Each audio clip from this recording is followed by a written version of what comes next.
The Gift of the Magi by O. Henry. $1.87. That was all. And 60 cents of it was in pennies. Pennies saved 1 and 2 at a time by bulldozing the grocer and the vegetable man and the butcher until one's cheeks burned with the silent imputation of parsimony that such close dealing implied. 3 times Della counted it. $1.87. And the next day would be Christmas. There was clearly nothing to do but flop down on the shabby little couch and howl. So Della did it. Which instigates the moral reflection that life is made up of sobs, sniffles, and smiles, with sniffles predominating. While the mistress of the home is gradually subsiding from the first stage to the second, take a look at the home. A furnished flat for $8 per week. It did not exactly beggar description, but it certainly had that word on the lookout for the mendicancy squad. In the vestibule below was a letter box into which no letter would go, and an electric button from which no mortal finger could coax a ring. Also appertaining thereunto was a card bearing the name Mr. James Dillingham Young. The Dillingham had been flung to the breeze during a former period of prosperity when its possessor was being paid $30 per week. Now, when the income was shrunk to $20, though, they were thinking seriously of contracting to a modest and unassuming D. But whenever Mr. James Dillingham Young came home and reached his flat above, he was called Jim, and greatly hugged by Mrs. James Dillingham Young, already introduced to you as Della, which is all very good. Della finished her cry and attended to her cheeks with the powder rag. She stood by the window and looked out dully at a gray cat walking a gray fence in a gray backyard. Tomorrow would be Christmas Day, and she had only $1.87 with which to buy Jim a present. She had been saving every penny she could for months, with this result. $20 a week didn't go far. Expenses had been greater than she had calculated. They always are. Only $1.87 to buy a present for Jim. Her Jim. Many a happy hour she had spent planning for something nice for him, something fine and rare and sterling, something just a little bit near to being worthy of the honor of being owned by Jim. There was a pier glass between the windows of the room. Perhaps you have seen a pier glass in an $8 flat. A very thin and very agile person may, by observing his reflection in a rapid sequence of longitudinal strips, obtain a fairly accurate conception of his looks. Della, being slender, had mastered the art. Suddenly she whirled from the window and stood before the glass. Her eyes were shining brilliantly, but her face had lost its color within 20 seconds. Rapidly she pulled down her hair and let it fall to its full length. Now, there were 2 possessions of the James Dillingham Youngs in which they both took a mighty pride. One was Jim's gold watch that had been his father's and his grandfather's. The other was Della's hair. Had the Queen of Sheba lived in the flat across the air shaft, Della would have let her hair hang out the window some day to dry, just to depreciate Her Majesty's jewels and gifts. Had King Solomon been the janitor, with all his treasures piled up in the basement, Jim would have pulled out his watch every time he passed, just to see him pluck at his beard from envy. So now Della's beautiful hair fell about her rippling and shining like a cascade of brown waters. It reached below her knee and made itself almost a garment for her. And then she did it up again nervously and quickly. Once she faltered for a minute and stood still while a tear or two splashed on the worn red carpet. On went her old brown jacket. On went her old brown hat. With a whirl of skirts and with the brilliant sparkle still in her eyes, she fluttered out the door and down the stairs to the street. Where she stopped, the sign read, Madame Sofronie, hair goods of all kinds. One flight up Della ran and collected herself panting. Madame, large, too white, chilly, hardly looked the Sofronie. "Will you buy my hair?" asked Della. "I buy hair," said Madame. "Take your hat off and let's have a sight at the looks of it." Down rippled the brown cascade. $20, said Madame, lifting the mass with a practiced hand. "Give it to me quick," said Della. Oh, and the next 2 hours tripped by on rosy wings. Forget the hashed metaphor. She was ransacking the stores for Jim's present. She found it at last. It surely had been made for Jim and no one else. There was no other like it in any of the stores, and she had turned all of them inside out. It was a platinum fob chain, simple and chaste in design, properly proclaiming its value by substance alone and not by meretricious ornamentation, as all good things should do. It was even worthy of the watch. As soon as she saw it, she knew that it must be Jim's. It was like him. Quietness and value. The description applied to both. $21 they took from her for it, and she hurried home with the 87 cents.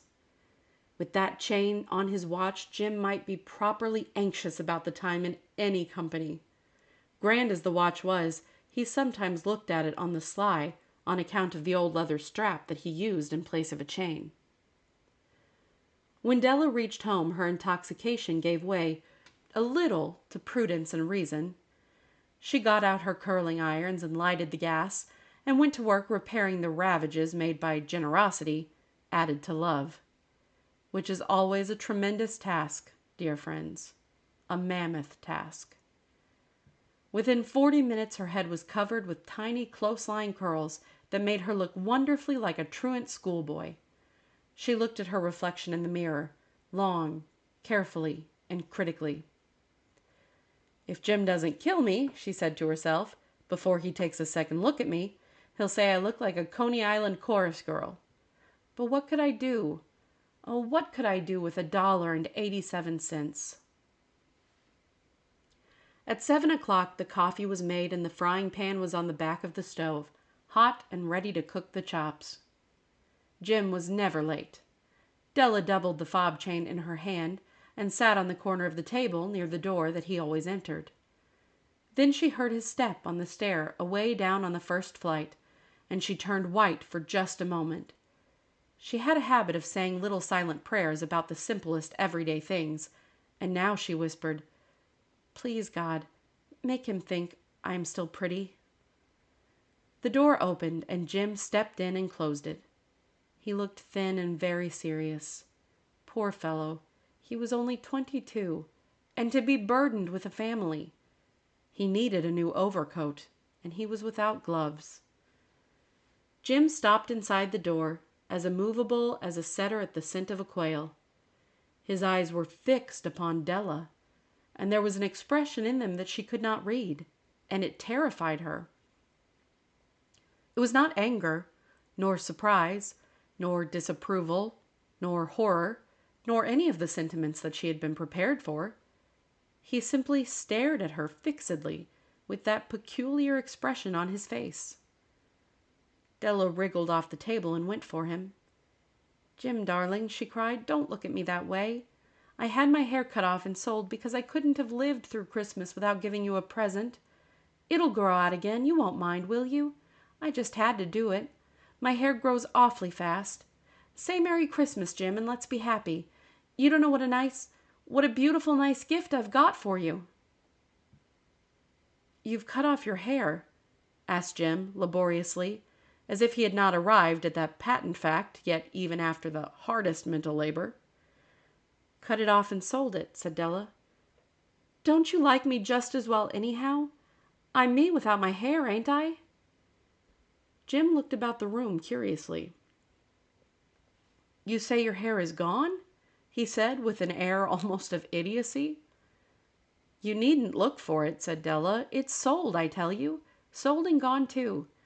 It's Christmas Eve, boy. Be good to me, for it went for you. Maybe the hairs of my head were numbered," she went on with sudden serious sweetness, "but nobody could ever count my love for you. Shall I put the chops on, Jim?" Out of his trance, Jim seemed quickly to wake. He enfolded his Della. For 10 seconds, let us regard with discreet scrutiny some inconsequential object in the other direction. $8 a week or $1,000,000 a year? What is the difference? A mathematician or a wit would give you the wrong answer. The Magi brought valuable gifts, but that was not among them. This dark assertion will be illuminated later on. Jim drew a package from his overcoat pocket and threw it upon the table. "Don't make any mistake, Dell," he said, "about me. I don't think there's anything in the way of a haircut or a shave or a shampoo that could make me like my girl any less. But if you'll unwrap that package, you may see why you had me going for a while at first." White fingers and nimble tore at the string and paper, and then an ecstatic scream of joy, and then, alas, a quick feminine change to hysterical tears and wails, necessitating the immediate employment of all the comforting powers of the lord of the flat. For there lay the combs. The set of combs, side and back, that Della had worshipped long in a Broadway window. Beautiful combs, pure tortoise shell with jeweled rims, just the shade to wear in the beautiful, vanished hair. They were expensive combs, she knew, and her heart had simply craved and yearned over them without the least hope of possession. And now they were hers. But the tresses that should have adorned the coveted adornments were gone. But she hugged them to her bosom, and at length she was able to look up with dim eyes and a smile and say, "My hair grows so fast, Jim." And then Della leaped up like a little singed cat and cried, "Oh, oh!" Jim had not yet seen his beautiful present. She held it out to him eagerly upon her open palm. The dull, precious metal seemed to flash with a reflection of her bright and ardent spirit. "Isn't it a dandy, Jim? I hunted all over town to find it. You'll have to look at the time 100 times a day now. Give me your watch. I want to see how it looks on it." Instead of obeying, Jim tumbled down on the couch and put his hands under the back of his head and smiled. "Dell," said he, "let's put our Christmas presents away and keep 'em a while. They're too nice to use just at present. I sold the watch to get the money to buy your combs. And now suppose you put the chops on." The Magi, as you know, were wise men, wonderfully wise men, who brought gifts to the babe in the manger. They invented the art of giving Christmas presents. Being wise, their gifts were no doubt wise ones, possibly bearing the privilege of exchange in case of duplication.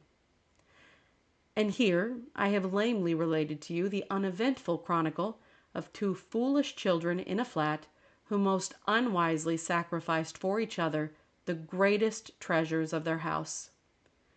But in a last word to the wise of these days, let it be said that of all who give gifts, these two were the wisest. Of all who give and receive gifts, they are the wisest. Everywhere they are wisest. They are the Magi.